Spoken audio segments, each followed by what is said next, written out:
का क्रोध हो गया है, पुराना था, टूट गया।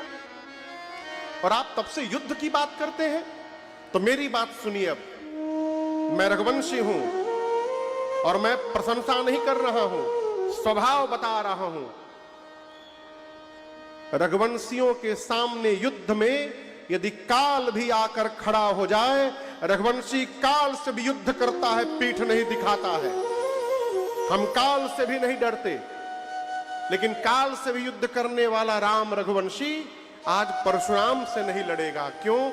आप ब्राह्मण हैं, और जो ब्राह्मण की चरणों में निष्ठा बना के रखता है वो पूरे संसार में निर्भय होकर रहता है। इस रहस्य को मैं जानता हूं, मैं लड़ूंगा नहीं आपसे। जब राम जी ने ये बात कही ना, परशुराम जी की मति हिल गई। क्यों? ब्राह्मण में इतनी निष्ठा भगवान को छोड़कर कोई नहीं कर सकता। अब ये पता कैसे चलेगा राम जी भगवान है? कैसे पता चलेगा? तो दर्शन करिए। परशुराम जी के पास किसका धनुष है? भगवान श्री हरि का। सरकार, धनुष आप लोग देखे हैं ना, धनुष की डोरी हमेशा नहीं चढ़ी रहती है। उसकी डोरी एक छोर पे बंधी रहती है और उसके बाद धनुष में लिपटी रहती है। जब युद्ध का समय आता है तो जो धनुष का स्वामी होता है डोरी निकाल करके और धनुष पकड़ के नीचे झुकाकर उस पर डोरी चढ़ाता है युद्ध करने के लिए। भगवान के धनुष पर भगवान को छोड़कर दूसरा कोई प्रत्यंचा डोरी चढ़ा ही नहीं सकता। परशुराम जी सोचे यदि राम भगवान है तो इस अजगव पर प्रत्यंचा चढ़ा देंगे, इनको छोड़कर, भगवान को छोड़कर कोई नहीं सर चढ़ा सकता। परशुराम जी ने कहा, राम रमापति कर धन लय हो, खैचहू मिटाए मोर संदेहु। इसको खींचकर इसकी डोरी चढ़ाइए, अब मेरे संशय को समाप्त करिए। जैसे परशुराम जी ने धनुष दिया, बाबा कहते हैं, ए जिदेता चापया पोही चढ़े गया, देता चापया पोही चढ़े गया। परशुराम मन विस्मय परशुराम मन विस्मय भय, परशुराम मन विस्मय भय।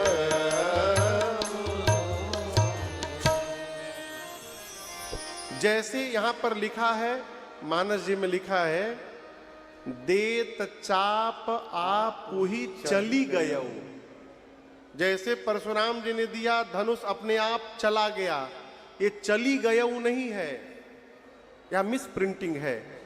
देत चाप आप ही चढ़ी गयो, चली गयो नहीं, चढ़ी गयो। जैसे राम जी ने धनुष को हाथ में पकड़ा, उसकी डोरी, उसकी प्रत्यंचा अपने आप धनुष पर चढ़ गई। परशुराम जी ने जब ये दृश्य देखा, विस्मय हो गया, अरे ये तो भगवान है। 9 बार श्री परशुराम जी ने राम जी की जय जयकार की। बोलिए रामचंद्र भगवान की जय। 9 बार जय जयकार करके, क्षमा याचना करके, और उसके बाद वापस तपस्या करने महेंद्र पर्वत चले गए। परशुराम जी के जाने के बाद सब लोग चैन की सांस लिए। अब कोई बात नहीं है, सब संकट पार हो गया। विश्वामित्र जी ने कहा जनक जी से, मुनिवर महाराज, विवाह तो धनुष के टूटने के साथ ही हो गया था, परंतु अपने कुल परंपरा के अनुसार विवाह करने के लिए आप दूतों को पत्र देकर अयोध्या भेजिए, जिससे महाराज बारात लेकर आवे और उसके बाद धूमधाम से आप विवाह संपन्न करिए। दूत अयोध्या पहुंचे, मिथिला के दूत। आइए चौपाइयों को गाते हैं। पहले बाबा कहते हैं, पहुंचे दूत रामपुर पावन, पहुंचे दूत रामपुर पावन,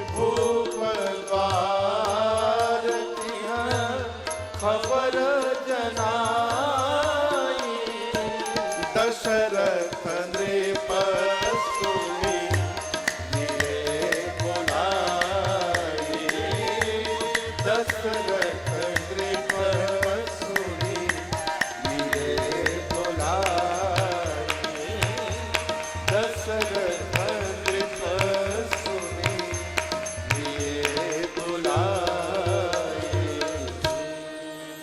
श्री मिथिलापुरी के दूत अयोध्या पहुंचे जनक जी का पत्र लेकर। पहुंचे दूत रामपुर पावन। राम जी की अयोध्या कैसी है? जोर से बोलिए, पावन। केवल पावन नहीं है, हरसे नगर बिलो की सुहावन। अयोध्या नगरी पावन होने के साथ साथ सुहावन भी है।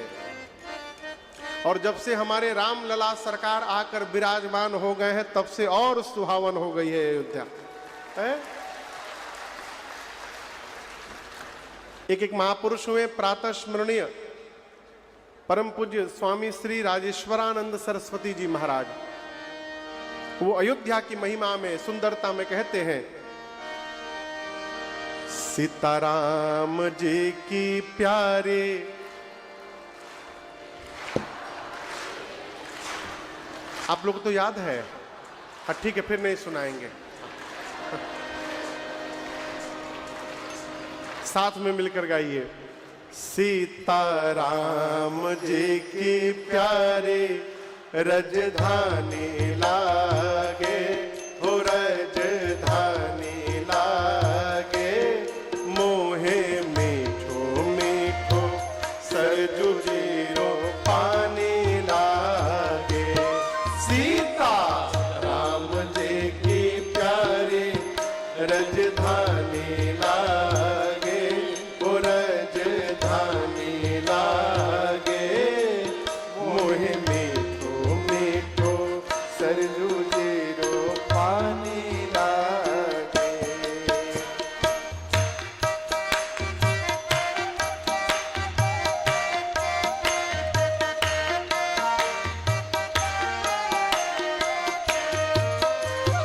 धन्य कौशल्या धन्य कैकेयी, धन्य सुमित्रा मैया, धन्य सुमित्रा मैया, धन्य कौशल्या धन्य कैकेयी, धन्य सुमित्रा मैया, धन्य सुमित्रा मैया।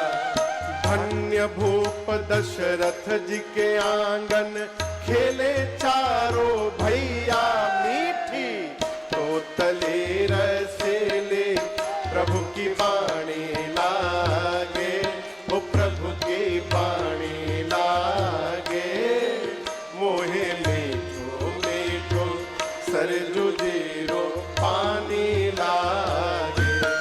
सीता राम जी की प्यारी रजधानी लागे, वो रजधानी लागे, मोहे मीठो मीठो सरजू जीरो पानी लागे।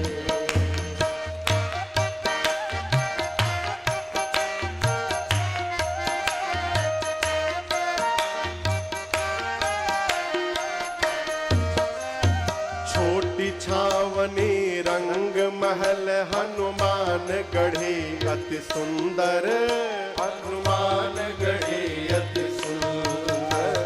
स्वयं छावनी रंग महल, हनुमान गढ़ी अति सुंदर, हनुमान गढ़ी अति सुंदर।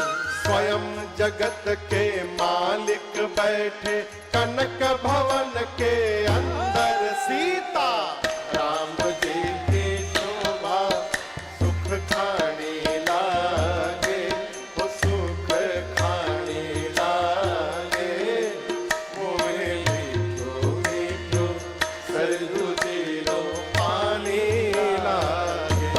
सीता राम जी की प्यारी रजधानी लागे, हो रजधानी लागे, मोहे मीठो मीठो सरजू जीरो पानी लागे।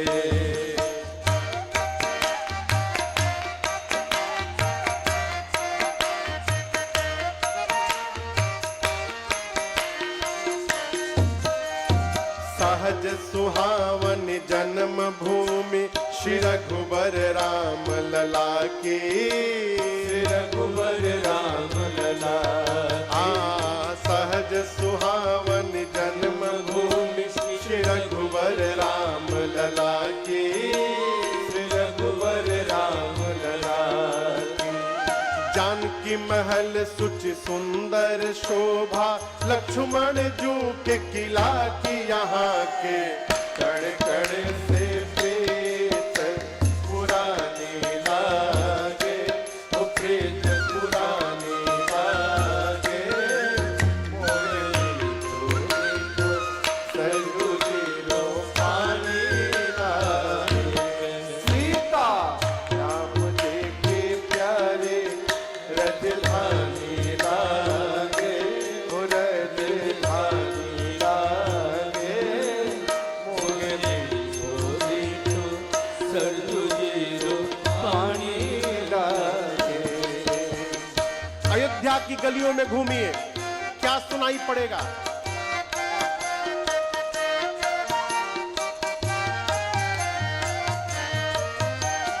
जय सिया राम दंडवत भैया, मधुरे बाणी बोले, सब मधुरे बाणी बोले।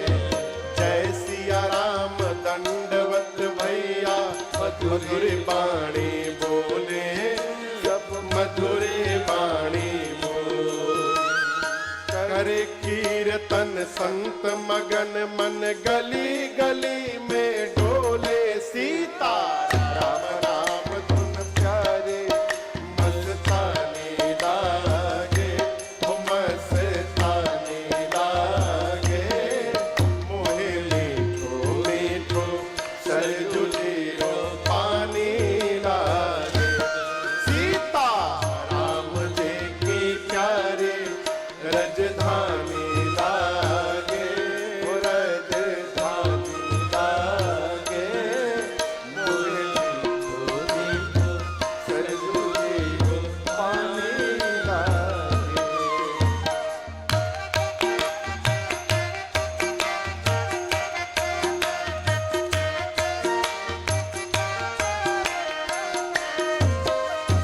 प्रभु पद प्रेम प्राप्त करते, सब पीकर श्री हरि रस को, पीकर श्री हरि रस को।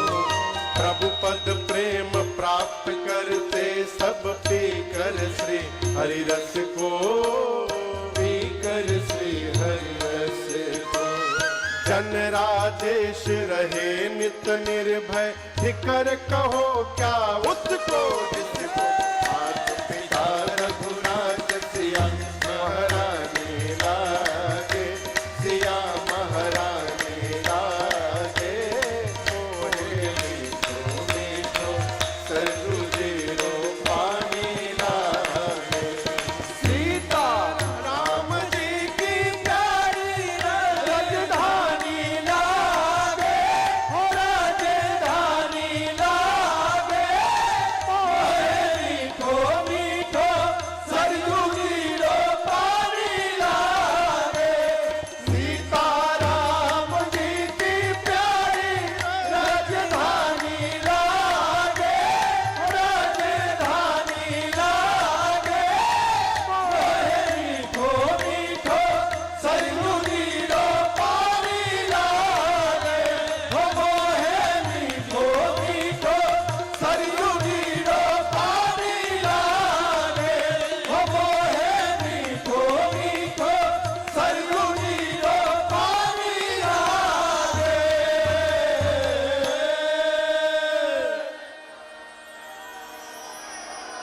बोलिए अयोध्या धाम की जय।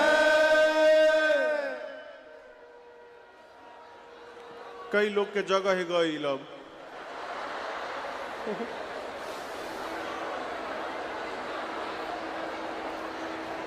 बैठिए बैठिए।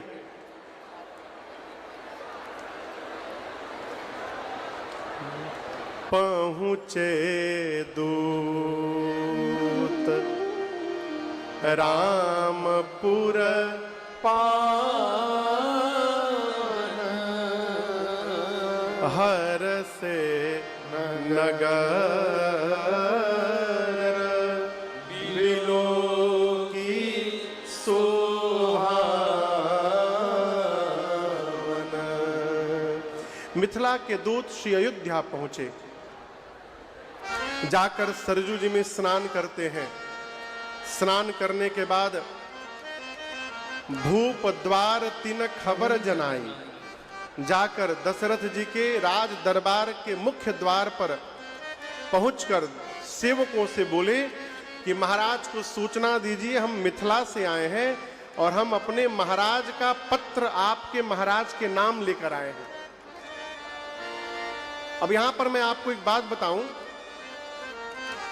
श्री विश्वामित्र जी दशरथ जी से राम लक्ष्मण जी को यज्ञ रक्षा करने के लिए मांग के ले गए थे बक्सर। कहां ले गए थे? जब बहुत दिनों तक राम लक्ष्मण जी बक्सर से वापस नहीं लौटे तो दशरथ जी ने अपने दूतों को बक्सर भेजा कि भाई बच्चे लौट कर नहीं आए, क्या हुआ? तो दूत वापस अयोध्या जाकर बताएं कि राम लक्ष्मण जी ने यज्ञ की रक्षा कर दी है। अब इसके बाद विश्वामित्र जी राम लक्ष्मण जी को मिथिला लेके चले गए हैं। दशरथ जी को यह पता था कि मेरे बच्चे मिथिला में गए हैं, क्या करने गए हैं यह नहीं पता था। जैसे दूतों ने कहा कि मिथिला के दूत पत्र लेकर आए हैं, महाराज समझ गए कि उस पत्र में अवश्य मेरे बच्चों के बारे में कोई सूचना होगी। जैसे महाराज सुने, तुरंत दूतों को भीतर राज दरबार में बुलाए। दूत गए, महाराज अपने चक्रवर्ती सिंहासन पर ऊपर विराजमान है। दूत नीचे खड़े हुए और जाकर सामने उनके करी प्रणाम तीन पाती। दूतों ने प्रणाम किया और कहा, महाराज हम आपके नाम का पत्र लेकर के आए हैं। अब यहां नियम समझिएगा, दशरथ जी राजा नहीं है, केवल सम्राट नहीं है, क्या है? चक्रवर्ती सम्राट है। क्या है? चक्रवर्ती सम्राट। श्री दशरथ जी चक्रवर्ती राजा हैं, कोई सामान्य छोटे मोटे रियासत के राजा नहीं है। नियम कहता है कि महाराज अपने सिंहासन पर बैठे रहे और उनके जो मंत्री हैं, सेवक हैं, वो दूतों के हाथ से पत्र ले और ले जाकर महाराज को ऊपर पत्र दे। ये नियम है सरकार। लेकिन हम आपको एक बात बताएं, जहां प्रेम होता है ना, वहां सब नियम समाप्त हो जाता है, और जहां बहुत नियम होता है वहां पर प्रेम समाप्त हो जाता है। भगवान को नियम से नहीं पाया जा सकता, भगवान को प्रेम से पाया जा सकता है।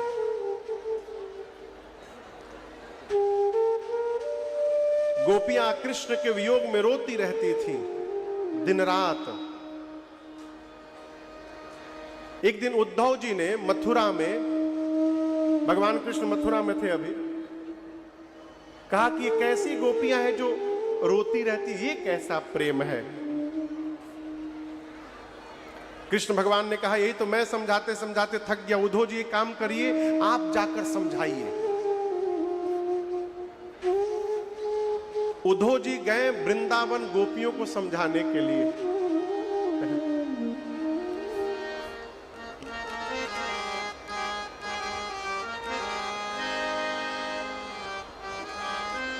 जाकर कहने लगे, किसके लिए रोती रहती हो? आत्मा अजर अमर है, एक को हम द्वितीय नाश